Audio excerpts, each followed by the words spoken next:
रुक करते एक और आम खबर का। आम आदमी पार्टी रुकने असेंबली अमानतुल्लाह खान की अर्जी पर दिल्ली हाई कोर्ट में पुलिस ने जारी किया नोटिस। गुज़िश्ता दिनों तजावुजात हटाने की कार्रवाई में रुकावट डालने के बाद अमानतुल्लाह खान को पुलिस ने बैड कैरेक्टर करार दिया था। दिल्ली पुलिस ने अमानतुल्लाह खान की हिस्ट्री शीट ओपन कर बैड कैरेक्टर करार दिया था। आज समाअत के दौरान दिल्ली पुलिस ने कोर्ट को बताया कि अमानतुल्लाह खान के खिलाफ 1 दर्जन से ज्यादा FIR दर्ज है। कोर्ट ने पुलिस से अमानतुल्लाह खान के खिलाफ चल रहे मामलों की जांच के बारे में स्टेटस रिपोर्ट दायर करने के लिए कहा है।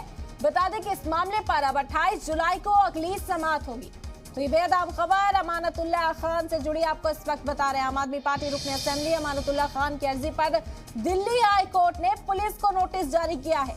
गुज़िश्ता दिनों तजावुजात हटाने की कार्रवाई में रुकावट डालने के बाद अमानतुल्लाह खान को पुलिस ने बैड कैरेक्टर करार दिया था और दिल्ली पुलिस ने अमानतुल्लाह खान की हिस्ट्री शीट ओपन कर बैड कैरेक्टर उन्हें करार दिया था।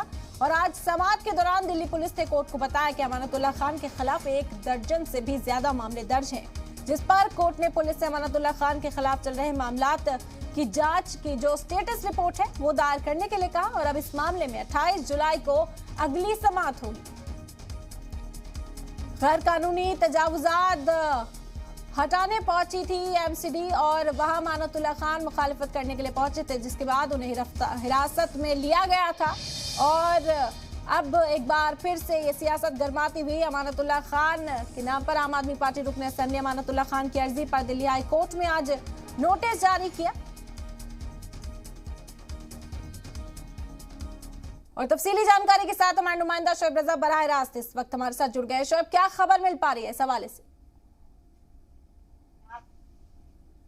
हाँ बिल्कुल, देखें अमानतुल्लाह खान को लेकर, क्योंकि आपको याद होगा कि पिछले दिनों पुलिस की तरफ से एक ये कहा गया था जब उनको गिरफ्तार किया गया कि उनको बैड कैरेक्टर या फिर हिस्ट्री शीटर उनको बताया गया था। इसके बाद भी दिल्ली की जो साकेत कोर्ट है उसकी तरफ से जमानत दे दी गई थी। लेकिन इस मामले में अब अमानतुल्लाह खान उसके बाद कोर्ट चले गए और उन्होंने ये भी कहा कि दिल्ली पुलिस ये साबित करे कि अगर वो हिस्ट्री शीटर है या बैड कैरेक्टर है तो फिर वो कैसे है, जबकि वो एक विधायक है। ये तमाम बातें उनकी तरफ से कही गई। तो उसके बाद आज अगर बात करें तो दिल्ली पुलिस ने फिर से उस बात को हाईकोर्ट में दोहराया कि नहीं, उनके खिलाफ मामले दर्ज है। तमाम बातें उनकी तरफ से दोहराई गई। लेकिन कोर्ट ने अब इस मामले में दिल्ली पुलिस को नोटिस जारी किया है और ये जवाब मांगा है कि आप बताएं कि क्या क्या चीजें हैं, किस तरह से आपने कैसे अमानतुल्लाह खान को बैड कैरेक्टर बताया है, क्या आपके पास सबूत है। तमाम चीजों को लेकर यकीनन दिल्ली पुलिस की तरफ से अब जवाब दाखिल किया जाएगा। तो दिल्ली पुलिस की तरफ से जब जवाब दाखिल किया जाएगा, कोर्ट इस पूरे मामले में क्या करता है ये देखना होगा। लेकिन इस पूरे मामले में राजनीति यकीनन गर्मा गई है। हमने देखा था कि पिछले दिनों जिस तरह से कालिंदी इलाके में जब कुछ इमारतों को गिराया गया, वहां पर अमानतुल्लाह खान पहुंच गए थे प्रदर्शन करने, बड़ा हंगामा वहां पर हुआ था। उसके बाद उनकी गिरफ्तारी हुई थी। उससे पहले शाहीन बाग में हमने देखा कि शाहीन बाग में लगातार वहां पर विरोध प्रदर्शन वो करते नजर आए थे।